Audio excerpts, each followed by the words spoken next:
ne faisait pas le moine.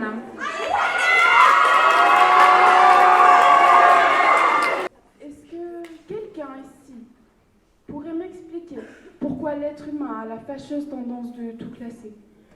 Même lui-même, comme si nous étions des billes à arranger dans des sacs par taille, couleur, forme, croyance.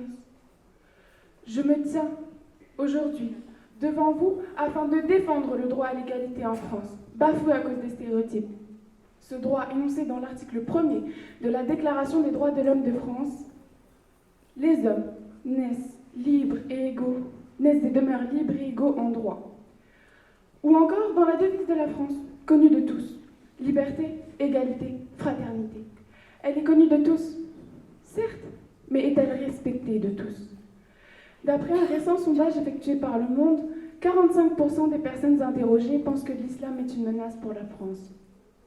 34% continuent de penser que les juifs ont un rapport particulier avec l'argent.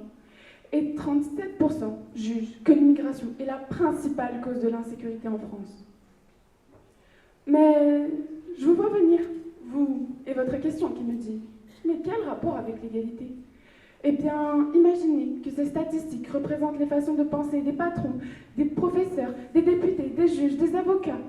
Est-ce que vous comprenez mieux maintenant? Que les personnes victimes de stéréotypes négatifs soient pénalisées, chassées, accusées à tort, mal payées, mal notées, exclues? Est-ce que vous comprenez mieux maintenant? Reprenons cette notion d'égalité avec l'article 1er de la Déclaration universelle des droits de l'homme qui est un peu plus développé. Tous les êtres humains naissent libres et égaux en droit et en dignité. Les hommes sont devenus les êtres humains. L'égalité n'est plus seulement en droit, mais aussi en dignité. Un simple détail? Non, c'est un précieux éclairage. La dignité, c'est ce qui me permet d'exister et d'être respectée dans ma différence. L'humanité elle-même est une dignité, écrivait Emmanuel Kant. Et les stéréotypes alors? Ils ôtent cette dignité, ils congédient raison et conscience, ils chosifient l'être humain, le déshumanisent, tels ces billes que l'on classe dans des sacs, sans nuance, sans fraternité, sans humanité.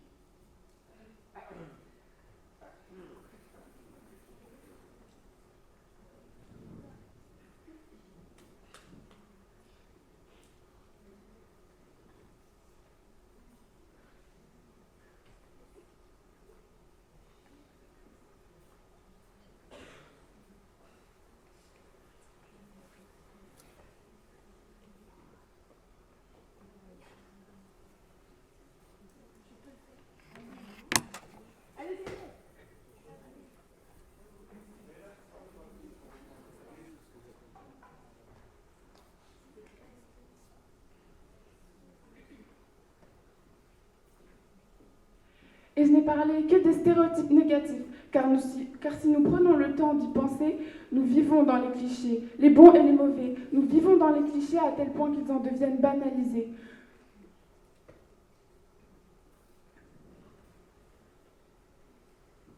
Lors de la première rencontre, de la première approche, nous utilisons souvent ces idées reçues afin de placer une personne dans notre estime. Et même quand elle va à l'encontre des stéréotypes, on lui trouve des excuses, telles que c'est l'exception qui confirme la règle, il s'est levé du mauvais pied ou il veut faire bonne impression. Oublions un instant les lois et les sondages, et soyons concrets, car il y a en France des gens qui souffrent à cause de tout cela, comme Malika, qui cherche un emploi et qui témoigne que c'est plus compliqué de trouver du travail quand on porte le voile, ou Samuel, 8 ans, qui veut jouer avec une jeune fille du même âge et celle-ci lui répond « Non, je peux pas. Mon père veut pas. T'es noir. » Un père qui transmet ses idées racistes à sa fille de seulement 8 ans, trouvez-vous ça normal? Un père qui ne donne à son enfant que 2 sacs de billes, qui ne lui propose qu'une vie sans couleur, une vie de laquelle s'efface humanité pour soi et dignité pour les autres, trouvez-vous cela normal? Que 91%, mesdames et messieurs, des personnes noires pensent être victimes de racisme, trouvez-vous cela normal? Que tout soit basé sur les apparences, trouvez-vous cela normal? Et ne répondez pas non, car ce serait mentir. Nous vivons dans les clichés, nous vivons dans tous ces mensonges et ces quelques vérités. Nous jugeons le monde par son apparence physique, comme si l'image que l'on envoie doit être reçue sans être décryptée. L'habit ne fait pas le moine, les apparences sont trompeuses, sont des dictons à respecter. Et ce que la plupart des gens n'ont pas l'air de comprendre, c'est que chaque être humain est unique. Nous sommes tous différents et tous uniques. Même les jumeaux, même les sosies ont leurs différences. Nous ne devrions pas avoir à entendre des gens dire à d'autres « Je ne sais pas comment je peux faire confiance à une structure qui emploie une chinoise pour m'enseigner ma langue et ma culture. » Ou « Tu sais, j'aime pas les arabes, mais toi, je t'aime bien. » Et ce ne sont que deux témoignages. Ce ne sont que deux témoignages parmi de nombreux autres qui nous prouvent à quel point les stéréotypes enquistent de notre société. Alors, moi, je cherche à comprendre pourquoi nous fonctionnons ainsi. Et je comprends que l'être humain a pour système de défense de dresser une barrière, un mur, devant l'inconnu. Une barrière, un mur qu'il faudra démolir, qu'il faudra détruire si nous voulons espérer un semblant d'égalité. Faire confiance et croire aux stéréotypes, c'est avoir peur du changement, c'est être fermé d'esprit. Et c'est ne pas respecter ces mots tout simples, trop simples, qui ne sont peut-être devenus que des étiquettes. Liberté, égalité, fraternité, dignité. Heureusement, il y a des gens qui, comme vous, comme moi, pensent que nous sommes tous uniques, tous différents, que nous méritons tous d'être jugés pour notre juste valeur, que nous sommes tous égaux réellement en dignité et en droit, que nous sommes tous humains. J'ai longtemps réfléchi à une solution à ce problème, et j'en viens à la conclusion que nous ne pouvons faire qu'une chose dans l'immédiat, arrêter de les transmettre.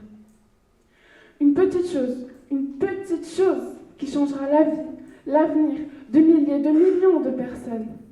Oubliez cette histoire d'Upi et de Sac, mais retenir que nous sommes tous uniques.